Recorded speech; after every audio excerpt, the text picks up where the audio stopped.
All right, are we live? We are live. Let me switch this camera then. How we doing tonight? Hello there. Good journey. Welcome to tonight's broadcast of Space Oats Live. Bear with me 1 minute because I just realized there is just way too much light in here. I'm going to be like overheated, so I'm going to step away. I'll be right back.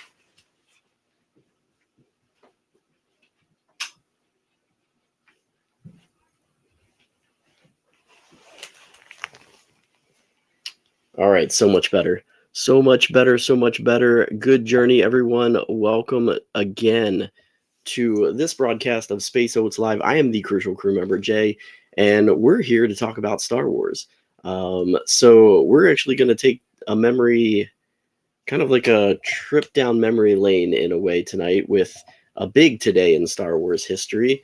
And we're going to discuss it kind of in-depthly with everything that went on with the historical milestone that happened today in Star Wars history again. So I got my drink ready, so hope you got yours, and we're gonna go ahead and start this thing off.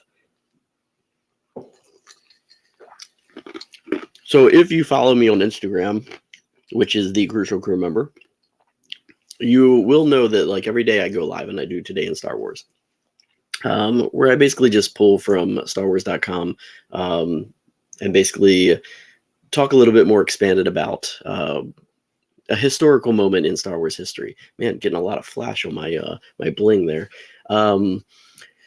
So we're gonna really dive into that a lot tonight with Today in Star Wars history. But basically,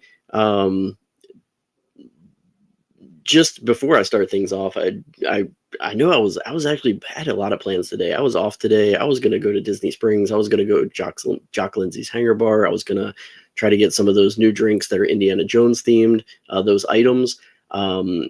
However, I did not realize that I knew that like we had plans for dinner tonight, or kind of like afternoon dinner at Sanaa, which is at Animal Kingdom Lodge. And I didn't realize that like my wife took off the whole day of work. So so kind of spent the day with her today instead of doing that. Really didn't get kind of a lot of things that I kind of had planned on doing done, but that's okay. I still got time to do all that.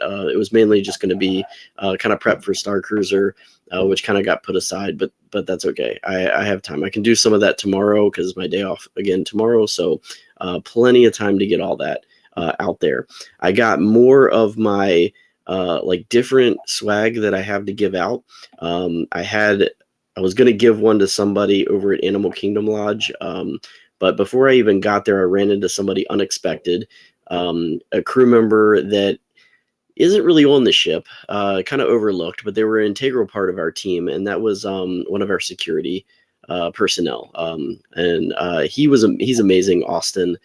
He kind of picked up and did kind of floating positions at Star Cruiser at the security kiosk. So you may have seen him at some point when you were checking in, but a lot of people didn't really take notice of our security guys. And I just want to give them a big shout out because they were crucial as far as our crew. I always enjoyed like passing by the security checkpoints and talking with them. And he was a big Star Wars fan. In fact, security, if you know anything about like any armed forces,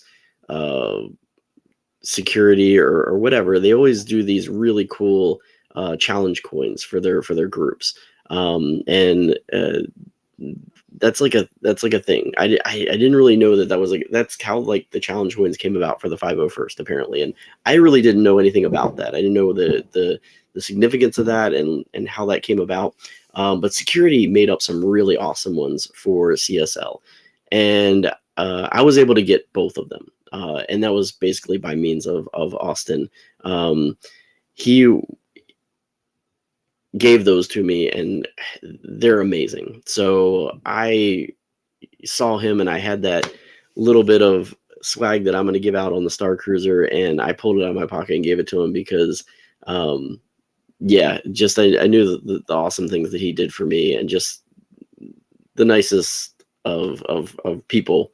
Amazing guy, and he loves Star Wars. He didn't really get to see, it in a way that some of our other crew members got to see it, but he was a part of our team just as much as anybody else. And yeah, so shout out to him. Basically, it was great seeing him today at the Animal Kingdom Lodge security kiosk as you enter in.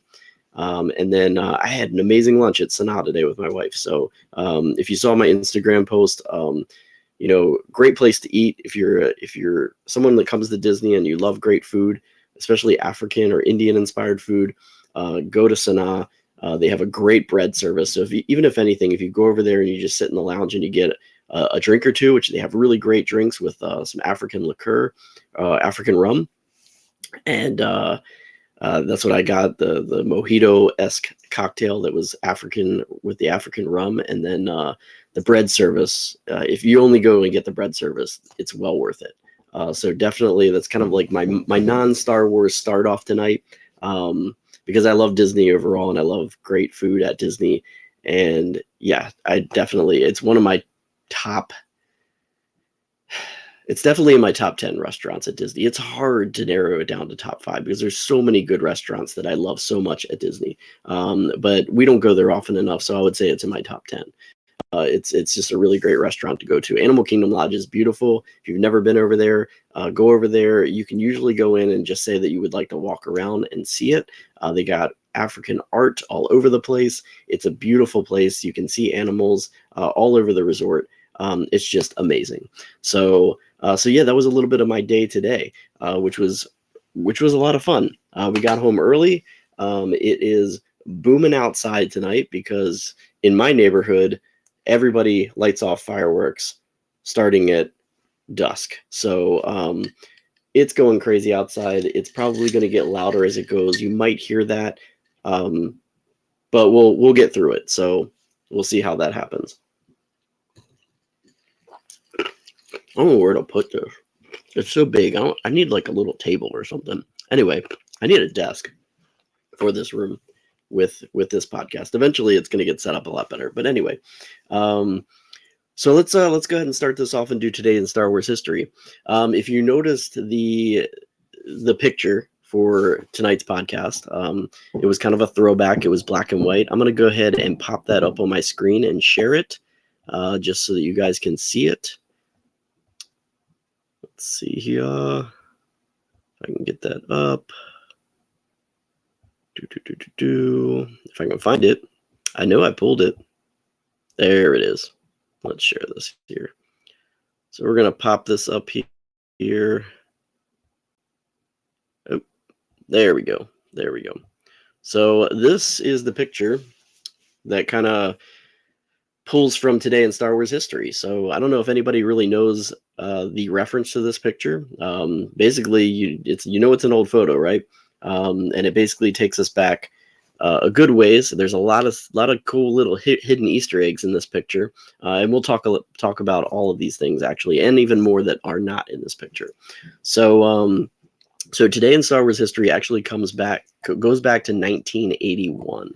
1981. So think about that time. We already had Star Wars. We already had Empire Strikes Back, which actually you can see some items that are in that picture from both of those time frames. So Star Wars and Empire Strikes Back, you can see some stuff there in that photo there. This goes back to July 4th, 1981. Obviously, it is the 4th of July. It is the celebration of Independence Day, but also Lucasfilm was actually celebrating something as well. So today in 1981, there was a time capsule that was created, a time capsule that ended up being filled with various mementos from Lucasfilm's catalog of films, which at that time included American Graffiti, which actually I am watching right now. I'm not actually watching Star Wars while I'm doing the Star Wars podcast. I'm watching American Graffiti. Great film, one of my favorites. I love it. And it also had mementos from Star Wars and from The Empire Strikes Back, the two films that had been released up to that date. And then we had mementos from Raiders of the Lost Ark, which was the one and only Indiana Jones film at that time that had been released. And then also they filled the time capsule with a bunch of other official Star Wars fan club merchandise or membership. Or backtrack that. They filled it with a bunch of they filled it with the official Star Wars fan club membership roster in a way, and I'll explain how they did that, and among many other things. And I'm going to go through the entire list of everything that has been at least verified that was in that time capsule. And then there's even items that have not been verified, so that I don't know about, that we don't know. So there's other items that were placed in there that I won't mention. Maybe you know some, maybe you hear something that I don't, or know something that I don't mention, and you can comment on that later. And I can look into that as far as some of those other items. But all of this was kind of gathered together in this time capsule, and it was buried in a ceremony at Skywalker Ranch, because actually this was the kind of like almost like a part of the opening groundbreaking for Skywalker Ranch on Lucas's property. So some of the items actually kind of connect to Lucas, like his purchase of the property and so forth. And we'll talk about that as far as how those connections were made. So let's kind of dive into this then. Let's go back into this history, go through these objects that were placed in this Lucasfilm 1981 time capsule. And just so you know, this was not the only time capsule that was done. I know at least there was another one in, I think, 1998, basically kind of updating. It was another time capsule. I don't know where that one, I haven't dived into that one yet, but I kind of came across that in my research of this time capsule. So there has been at least one other one that has been buried with Lucasfilm objects. But let's go ahead and discover some of the treasures that were buried in this company time capsule in 1981. So some of these items are really rare. Some of them are commonplace. Maybe you have them. I know I have some of these items because, they were action figures. So there were certain action figures. We'll get to those. And these were all basically put together to, at the time, celebrate the company's past, present, and future. So that when whoever unearthed this time capsule later on in the future would kind of be able to see a little bit of where Lucasfilm was at the time, where they were before, and where they were heading. And 40 and now almost 50 years after, we're getting so close to 50 years. I can't believe this. Like, we only got 4 more years, 3.5 more years, and we're 50 years of Star Wars. 50 years of Star Wars in 3.5 more years. So pretty amazing to think about. So there was a special, basically on July 4th, 1981, there was a special ceremony that was being hosted during the annual July 4th company picnic, which they would have, which is pretty cool that's when the company picnic was on July 4th. Would be awesome to be able to go to a company Lucasfilm picnic. That would be amazing. Dream come true for me. Definitely, if I ever get to Skywalker Ranch. Who knows? That might happen sooner than later. We'll see about that.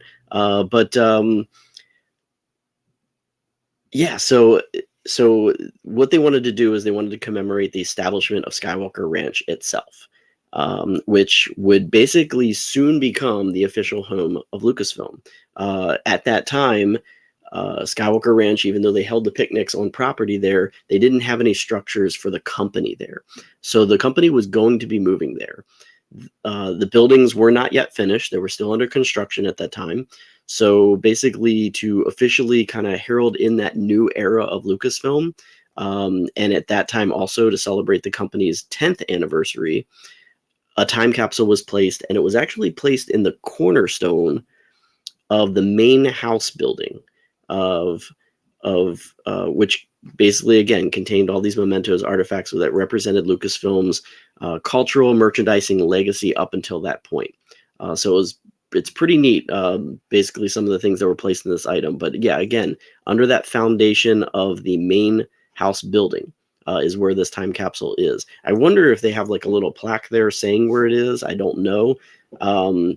But I would say no, because, if anybody ever did like break into property or whatever, they could, I mean, if it's under the foundation, they're probably not going to be able to get to it. But anyway, there's many different photos and accounts of that day. There's no actual list of what is there, but from the photos and from people's accounts, there's an idea of some of the items that were in there. So there has been listings placed out there as far as what the contents are.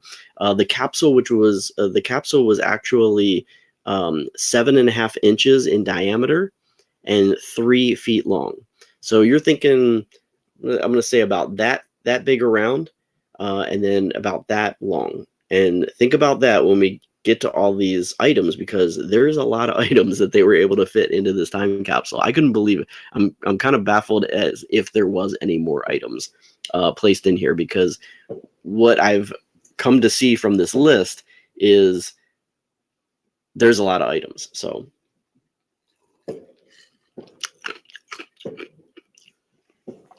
let's start off with number one. And number one, you can actually see in the center of that screen there, you see those 2 stars kind of on little bags. They're like felt bags, I guess. And it said you can see Star Wars on them. I have another picture of these. I don't know if it's really any better, but let's I'm gonna pull that up just so we can focus on those particular items.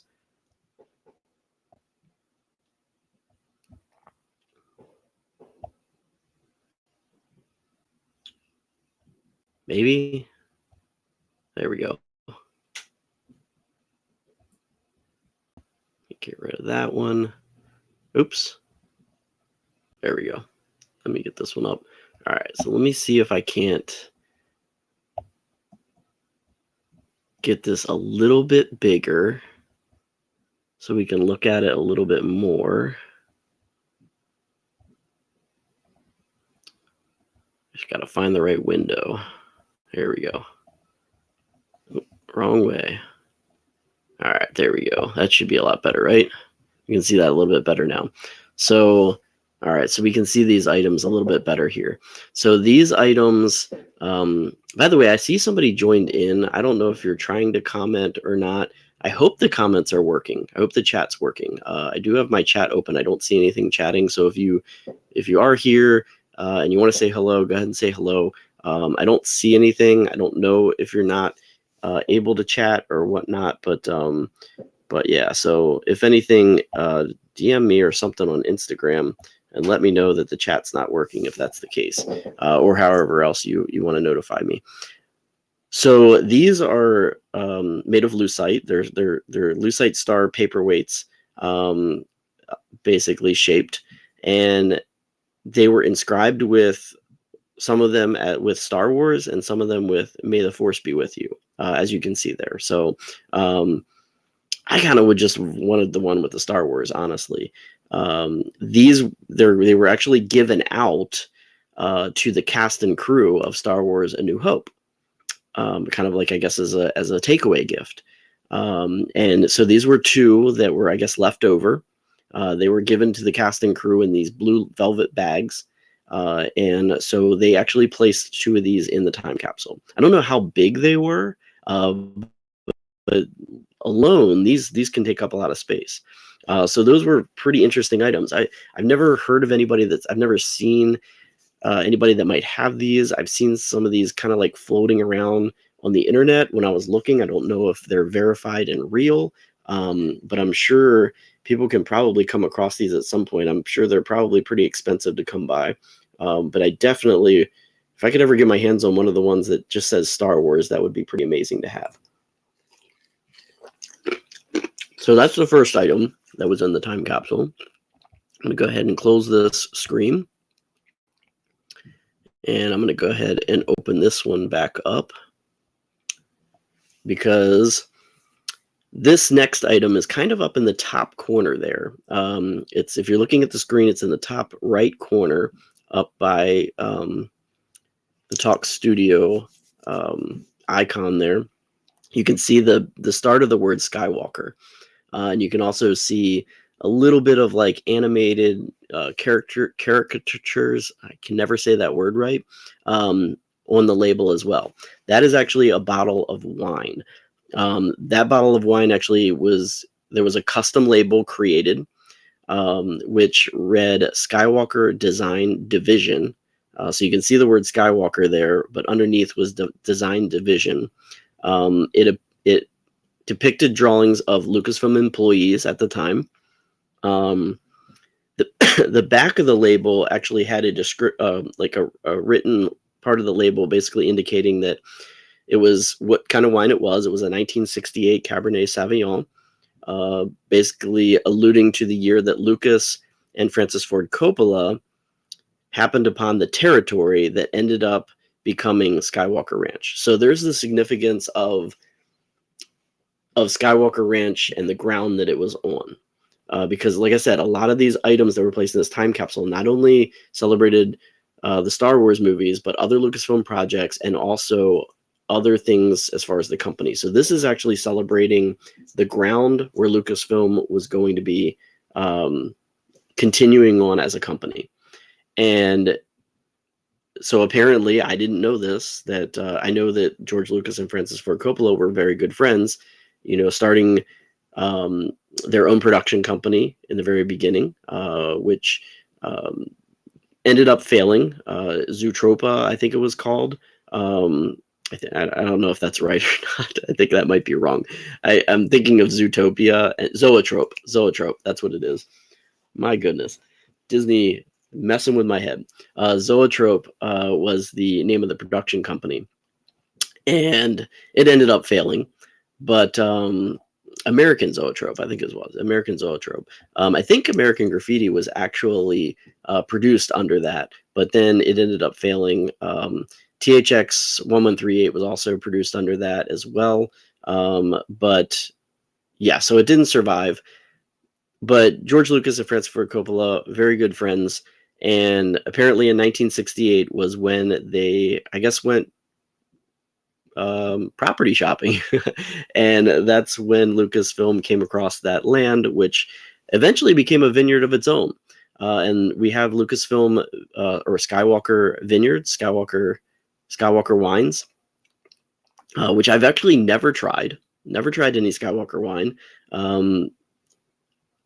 They used to sell it at Disney World in the Launch Bay merchandise store. And I always kind of wanted to buy it, but it was pretty expensive. And I just never had like the excess funds to be like, okay, I'm going to spend money on a $75, $80 bottle of wine. Because I don't even know if I'd ever drink it. I probably would. And I definitely would have saved the bottles, but I ended up not ever buying any. And anytime I ever went to a restaurant, I was thinking about getting the wine, but it's a little expensive. You'd buy it by the bottle, or if you did get a glass, I may just not have been in a mood for the type of wine that they had on the list at the time. So I never ended up have not had or tried any Skywalker Ranch wine at all. It's not readily available here on the East Coast that I've ever been able to find. But I like wine, and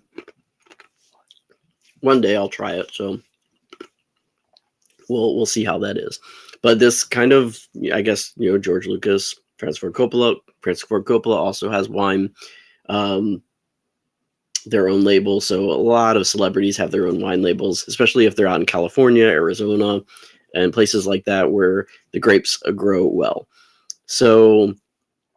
But yeah, so this was kind of in celebration of that. So a bottle of wine is actually in this capsule. And if you think about a bottle of wine, that's pretty big. So that takes up a lot of space in that capsule.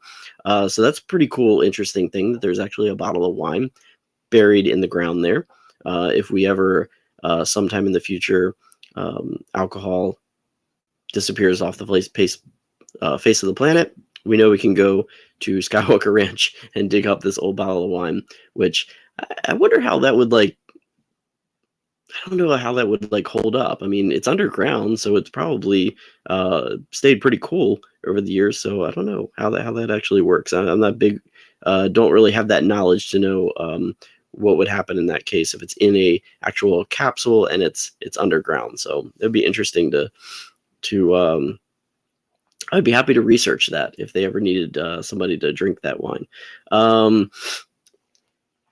Again, going across the licensing of Star Wars and kind of a celebration of that as well, they wanted to kind of put a couple of pieces of items from all different sorts of Lucasfilm licensees. So Ballantine Books, they were had the publishing rights to Lucasfilm Publications at the time. So they placed 2 soft cover editions, because hardcover, obviously, they wouldn't be able to fit. So they actually had to have soft covers to actually kind of bend and place in there. So two soft cover books of Ballantine Books, The Art of Star Wars and The Art of The Empire Strikes Back, are both placed in that time capsule. Both of those books are amazing. If you've never read them, they're awesome. They're definitely must-haves. I don't have them, but that's something that at some point I want to get into my collection of books, is The Art of Star Wars, The Art of Empire Strikes Back, and so forth. But definitely great reads.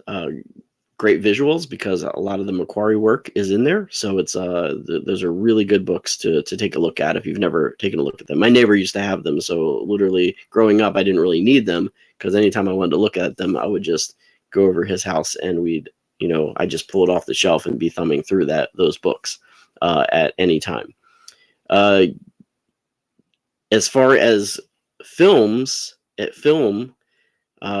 was some film placed in the time capsule, and it was a 17-minute Super 8 movie reel of scenes from The Empire Strikes Back. And this actually came from a licensee by the name of Ken Films. So I don't know what involvement. I didn't really do too much research on what Ken Films did for Lucasfilm. Maybe they were the ones that reproduced the film to get out to the theaters. I'm not sure, the duplicates, possibly. But yeah, they kind of took a 17-minute cut of some of the scenes. I'm guessing it's probably not just maybe one scene. Maybe it was like different scenes spliced together. I don't really know. It would be interesting to know what this 17-minute reel consisted of from The Empire Strikes Back. If it was like kind of like a almost like a 17-minute long version of The Empire Strikes Back, maybe from beginning to end. Maybe had like clips from each part of the movie, which kind of like told the story in 17 minutes. That would be pretty cool if they actually did something like that. For somebody that ever, if Star Wars went away forever and there was never any proof of it, and you dug up this time capsule, what would be the iconic scenes that you would think people would need to see from The Empire Strikes Back? And can you imagine that being the only film that you see? If you never knew anything about Star Wars and you dug up this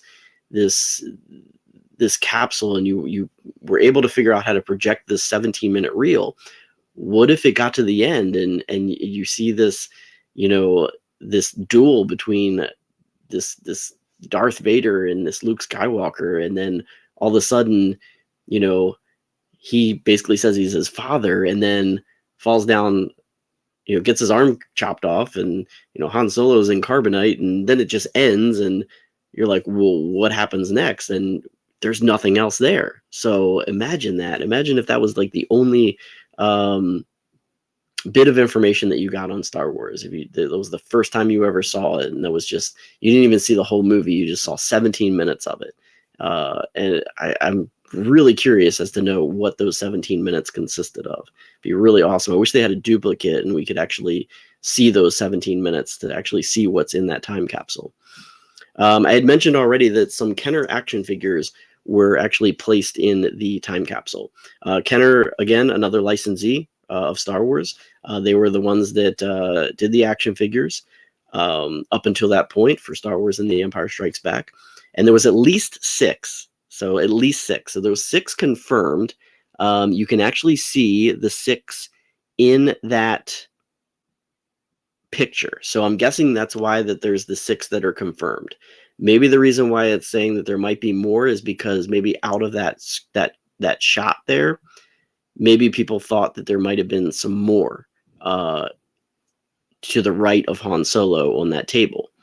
So I used to have all of these figures, just so you know. I could not find them all. I'm pretty sure I have some of the other ones that I just couldn't find, but I know some of them I don't have anymore. And I'll kind of go through my stories of what happened to all these figures as I go through them. Again, a little bit of history of myself. My brother was born in 1971, so he was around for all of the Star Wars movies. So he was there from the very beginning, buying the action figures all the way at the beginning. Even the original early bird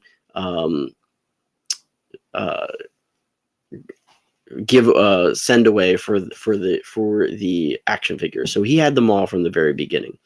I was born in 1979, so I kind of inherited all of his action figures.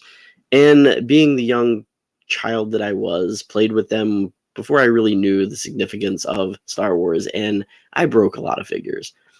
Over the years, I picked up other ones at like flea markets and so forth and kind of replenished some back. But then again, being that 7-8-year-old kid, I used to play with them very hard and have battles, great battles with my Star Wars action figures. And a lot of them got pretty much destroyed. But I had all of these. And the 6 that are in that picture that you can kind of see are Darth Vader. I'm pretty sure I still have my Darth Vader somewhere. I know I don't have the vinyl cape. The vinyl cape is definitely gone, as is a lot for people. And I know I don't have the lightsaber either. You can actually see the lightsaber in the Darth Vader hilt there, but I don't have the lightsaber. I know I don't have the lightsaber. Chewbacca, which I know I have my Chewbacca somewhere. I just can't find him. But Chewbacca, I have. I don't have. I may have the bowcaster, but I don't even know where that would be as well. But I know I have Chewbacca. I actually may even have 2 Chewbaccas as on top of that. Luke Skywalker, I know I do not have. I remember the day that my Luke Skywalker lost his head because I was playing. We were doing some construction at my old home up in Maryland. We had a lot of dirt mounds, and I had them all set up on the dirt mounds, and I was bombing them from the dark side of what I was. Basically, my bombs were throwing rocks. And it basically decapitated Luke. So, so Luke met his demise in that way. So that was when my original Luke Skywalker went bye-bye. C-3PO, which, of course, I'm not going to, like, do anything with my C-3PO. My C-3PO is right here. I've had many C-3POs. I have a bunch of them. This one's actually not in bad shape, honestly. He's still got most of his, like, goldness to him, and he looks really good. So my C-3PO, one of my favorite Star Wars characters, is definitely a prized possession. I love that out of the loose figures. I love those old figures, and I still have my original C-3PO.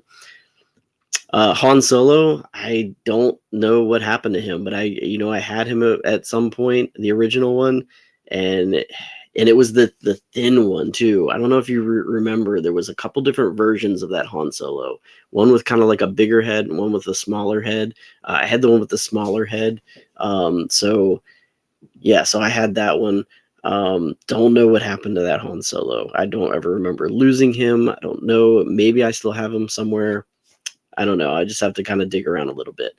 So all of those were from the original releases. They were some of the first waves of the Star Wars action figures.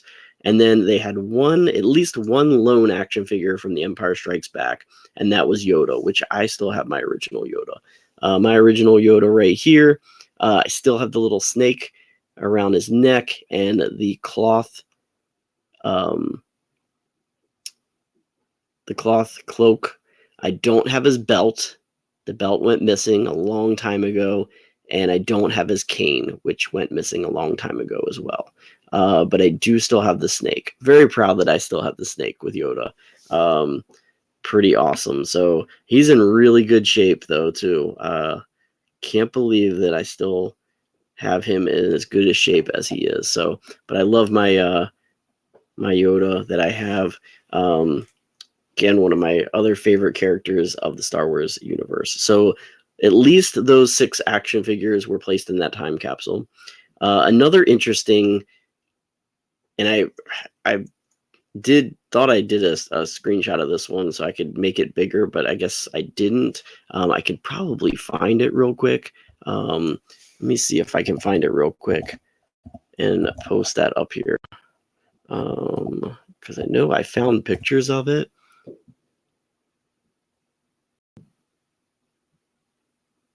Let's see here. It was a wind-up R2-D2 by the company Takara. Takara was actually the official licensee of Star Wars merchandise in Japan at the time, because Star Wars was really big in Japan. So, yeah, here we go. Let's see here. It's actually on eBay. Don't know if it's in good shape or not, but 373. They go for a really crazy amount of money, because this is actually one of the most sought after. I want to open the window in a new. Let's see here. Let's go ahead and expand this open here. Make it a little bit bigger. Close that window. Go back to here. Thank you for bearing with me here, but I want to like pop this up, because the black and white, you can see them in that photo over by the action figures, but it's kind of hard to see. So I'd like to get them a little bit bigger here. Thank you again for joining me on this 4th of July, because obviously a lot of people are with family today, but whoever's joined in, it's nice to have you here.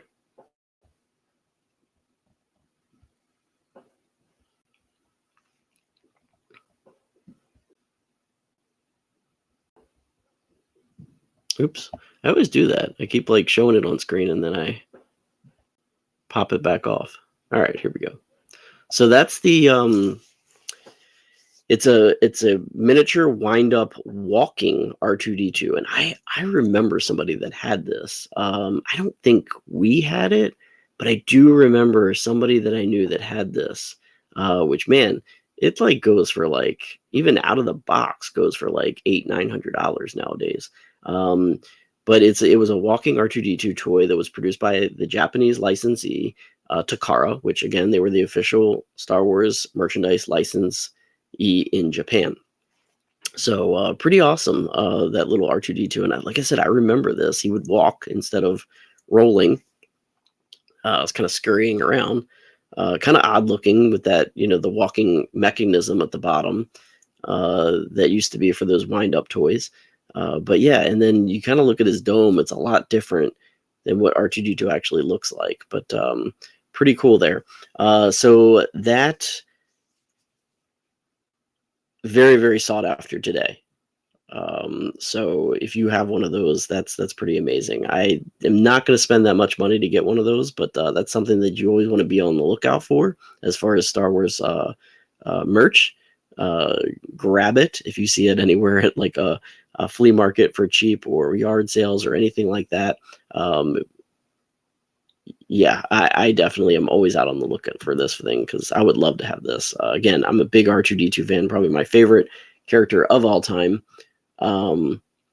in Star Wars. So big R2-D2 fan.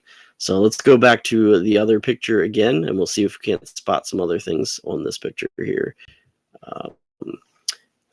There's another item that's actually not pictured, and I couldn't find anywhere where this had been shown anywhere, but there was apparently a miniature AT-AT Walker snow globe, or like a crystal ball of some sort, which they don't even know really what this was from. Nobody knows what this was from. It could have been like a licensing sample that was going to be something that was maybe going to be sold, or a gift item that was given out to employees, but it wasn't widely produced. That's what's known.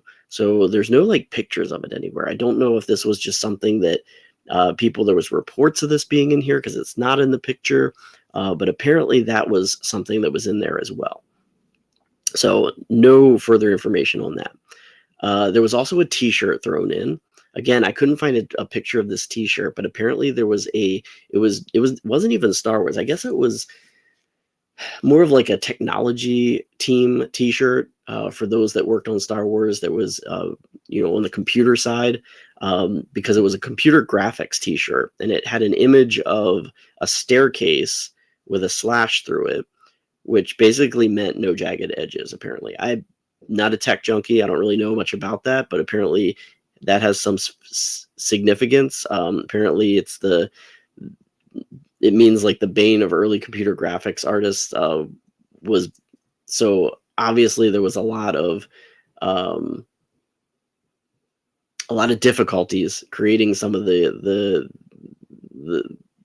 computer parts of Star Wars, and this was a shirt maybe they wore, and maybe it was donated by one of the crew. I don't know, so I don't know much about that. As far as from the Raiders of the Lost Ark, there was Frank Marshall, the producer of Raiders of the Lost Ark, his actual crew cap. So I guess he was there, and he maybe just threw that in there. So that's pretty cool that his crew cap was in there. There are pictures of him wearing that on sets that you can find online. So, but apparently there's a report that he put in that, and that's where some of the Raiders, maybe they were like, we don't have anything Raiders of the Lost Ark in here, and that was an item that was placed in to link Raiders for Lucasfilm. Now there was something other that was interesting, which kind of almost isn't really Star Wars related, but it's like real life star voyaging in the galaxy. There was 2 Voyager 1 buttons that basically commemorated the Voyager 1 spacecraft's flyby of Saturn on November 12th, 1980, that were placed in that time capsule. Voyager 2 ended up repeating that feat in the month following the picnic, in August of 1981. So I guess this was just a tie to space in the time capsule. Don't know if there was any other connection to George Lucas, Lucasfilm, or anything like that with that Voyager 1 rocket, but yeah, those pins were placed in there as well. There was a postcard, which you can see in the photo as well in the bottom there, of Mann's Chinese Theater. It was a postcard that shows the theater in Hollywood displaying the Star Wars title on the marquees. So that photo was in there, that postcard. There was the original Lucasfilm contract with Universal for 1973's American Graffiti, and an unnamed science fiction movie, which ended up not going forward with Lucasfilm.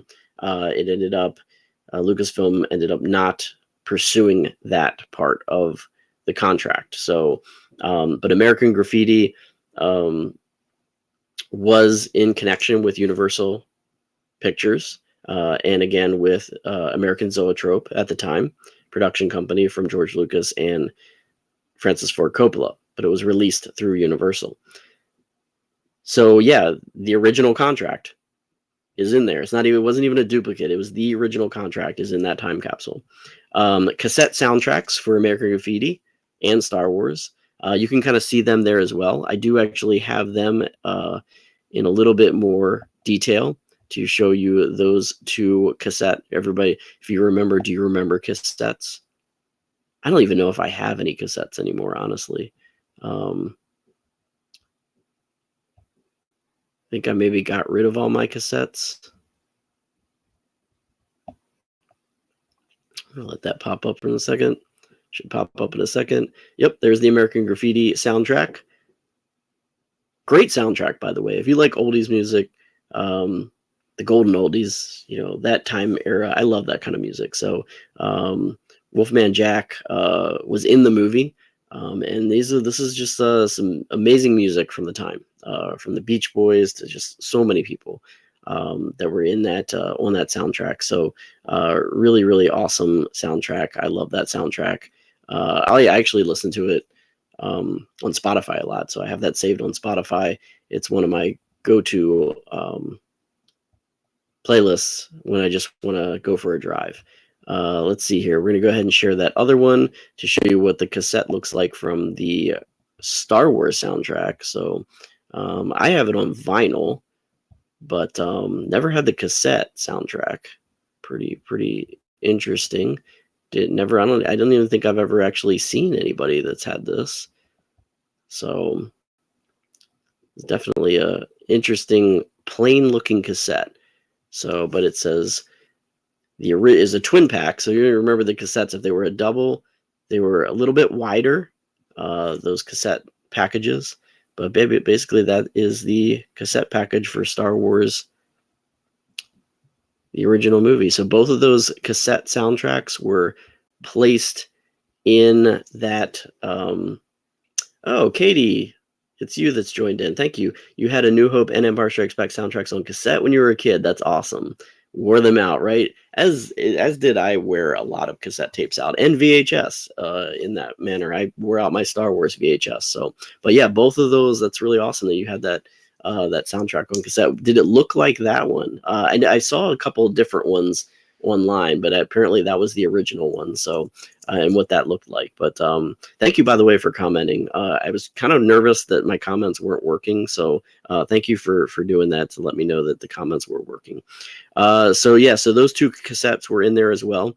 I had mentioned earlier that the full roster of the official Star Wars fan club was in there. Yours looked a little different. The full roster of official Star Wars fan club members in 1981 was in there. So pretty interesting, because if that's the case, then my brother's name is in there. I'm pretty sure, because my brother was part of the Star Wars fan club. So that's crazy to think about. I did not know this. It was a lot of people. So I'm like, how in the world did they get that in there? So it was actually 6 microfiche strips that had all the names of the members of the Star Wars fan club. So I don't know if he was still a member at that time or when he was a member, but I know he was a member when he was younger. So just the thought that my brother's name is in that time capsule is pretty awesome to think about. So like my last name is connected possibly at Skywalker Ranch in a Star Wars time capsule, which just blew my mind when I was reading about that in preparation for this podcast. So if you knew anybody that was in the Star Wars fan club during that time, you can let them know, hey, your name, if you were in that Star Wars fan club, is in that time capsule underneath the main building of Skywalker Ranch, on Skywalker Ranch property, which was the home of Lucasfilm. Mind-blowing. So awesome, so cool to think about that. I do have to kind of I'm going to check in with my brother at some point and be like, okay, when were you a member? Because he probably doesn't know this at all. So that's a pretty cool little fun fact.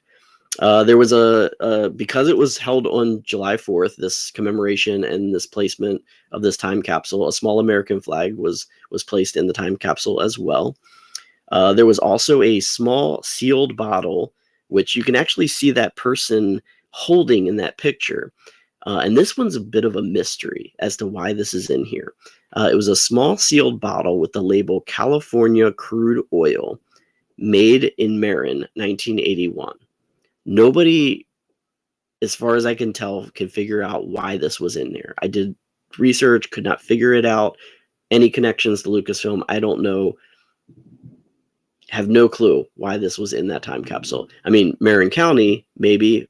Don't know if there's any connection to George Lucas in this way or what, but that little bottle of California crude oil is in there. Maybe I guess they felt that if oil drops off the face of the earth and we use all the reserve, that'll be the only oil that's left and it'll be priceless in the future. Who knows what the reasoning is? I don't know.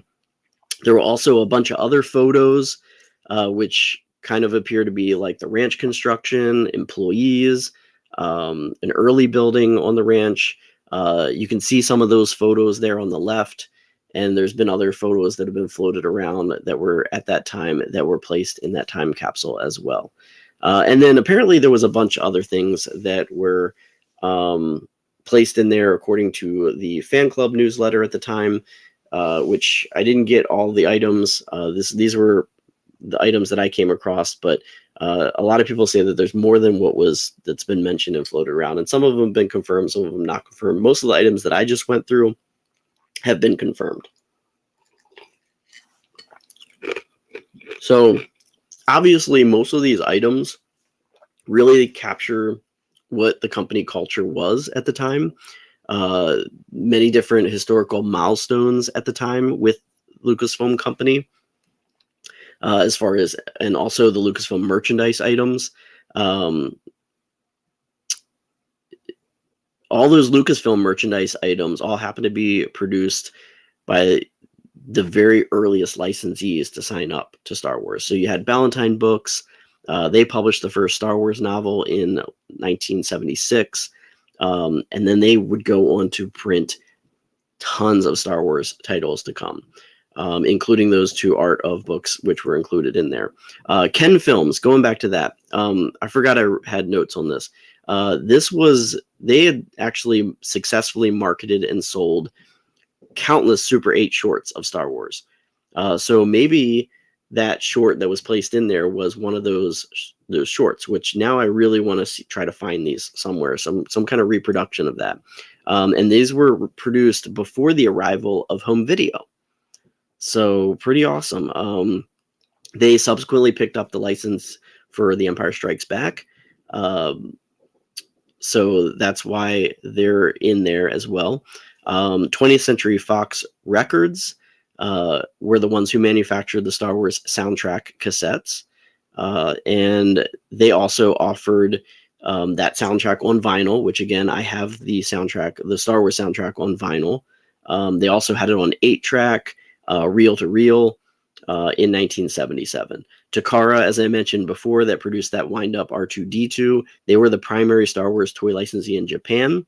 That little R2, like I said, is so sought after because it's one of the earliest Star Wars toys, especially one that was in Japan.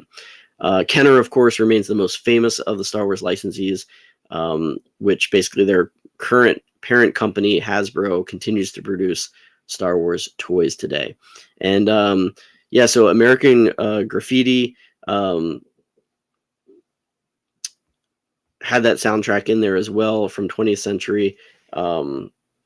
Or actually, that was not under, I don't know if that was under 20th Century Fox, but Lucas actually was quoted to say that about that time capsule, he said, "I hope this time capsule lasts 1,000 years.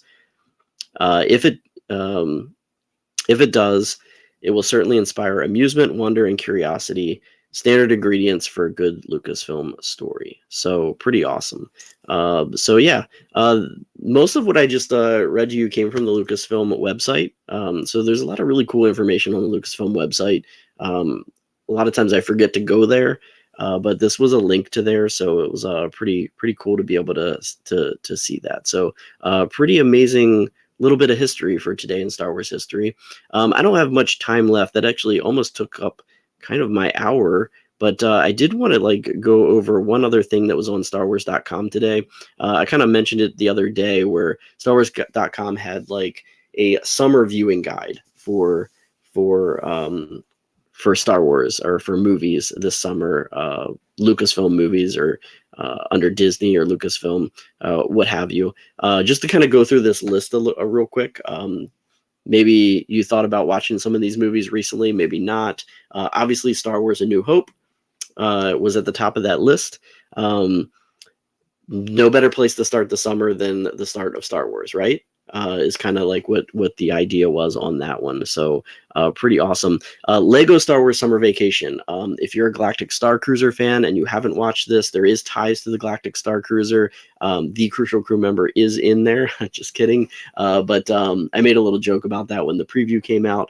But there are some little Halcyon crew members in the background, which is really cool. But it's really cool. It takes place on the Star Cruiser. It's a little bit different. Obviously, there's no pool on the Star Cruiser, but there is in Lego Star Wars Summer Vacation. But it's a lot of fun. I love the Lego Star Wars movies. This one was a blast. It's probably my favorite Lego Star Wars movie out there, or series special out there. So it's a lot of fun. I would say that you'll have a laugh watching this one. So definitely watch that if you've never watched it before. It's one of those unusual ones. People don't go outside of the mainstream Star Wars, but if you like the Lego franchise and you like Star Wars, you're gonna love the Lego Star Wars Summer Vacation, and it's a great place to start. You'll get hooked. You'll want to watch the other ones. Star Wars: The Clone Wars, The Siege of Mandalore story arc. So these are the last 4 episodes of the Clone Wars season 7. The reason why you want to watch these is because it's Ahsoka centric, and we know Ahsoka is coming out in August. So definitely remember August 23rd, Ahsoka gets released. So why not revisit the final 4 chapters of Star Wars: The Clone Wars and really get a sense of who Ahsoka is, because you really do get a lot of her, basically the end of an era of Ashley Eckstein portraying Ahsoka, and the amazing storytelling of Dave Filoni, telling the story of the fall of Order 66 in parallel with Revenge of the Sith. So when you watch it, you'll see other sides of conversations from Revenge of the Sith. One of the best, I would say the best story arc of the Clone Wars. I love it. It's my favorite. I can watch it all the time. We watched it in Star Wars Celebration Anaheim last year on the big screen with hundreds of fans. Watched the entire story arc there. It was so much fun. The next one was kind of a bit of a surprise to put on there, but this is an underrated film, Solo: A Star Wars Story. If you have seen it before and you didn't like it the first time, give it another shot this summer. Watch it again. I love it. So many people have changed their minds on this film that they want this story to continue. They want it to come back. They want these other films to be made because it leaves you with a cliffhanger. You can continue this story. It's a great adventure with a solo, kind of like a standalone story. I love it. There's great characters in this movie. It's definitely a space western, kind of like Mandalorian, but on the screen with Han Solo. Definitely give it a watch. If you've never seen it before, if you've heard horrible things about it, don't listen to them. It's a great movie. I loved it. Most people do. And even if you didn't like it the first time, a lot of people have changed their minds on it. See, Katie even approves. She likes Solo. I do too. I love it. It's a great movie. Star Wars Resistance. This one didn't get a lot of play either, and I actually kind of liked this series as it went on. The first couple episodes were kind of tough, but in season two got a little bit better because it kind of really got close to The Force Awakens, and really getting into what was going on during that time frame leading up to that. So I thought Star Wars Resistance was really good. There's an episode called The New World, and actually that was one of my favorite episodes. Watch that one. It's a really cool story, and it's probably one of the better episodes, and it might get you into that series to watch that again. If you haven't watched it and you have children, sit down, watch Star Wars Young Jedi Adventures. The episodes that are recommended by StarWars.com, if you're kind of want to jump into it and you want to get a good grasp of it with some of the better episodes, and I agree with this one as well, the Jellyfruit Pursuit and Creature Safari. Those are 2 of my top episodes that I really liked.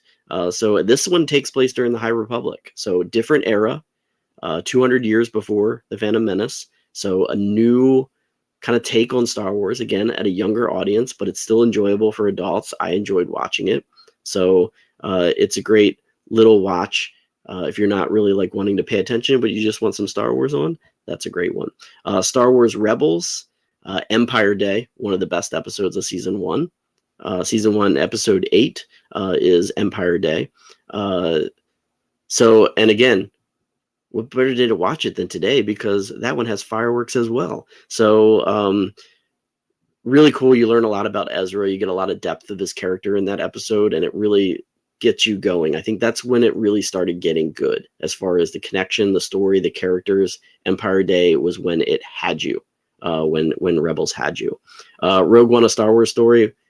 Obviously, An amazing movie. I can watch that at any time. I just watched it recently. It's an outstanding movie. Ahsoka is coming out August 23rd, so that's definitely got to be on your summer watch list. Can't wait for that to come out. Really looking forward to that. The teaser, we got glimpses of Sabine, Hu Yang, who is voiced by David Tennant. We have lots of other lightsaber wielding baddies in that one. Grand Admiral Thrawn. It's going to be amazing. Lots of legend characters coming back. Lots of characters from Star Wars Rebels coming back.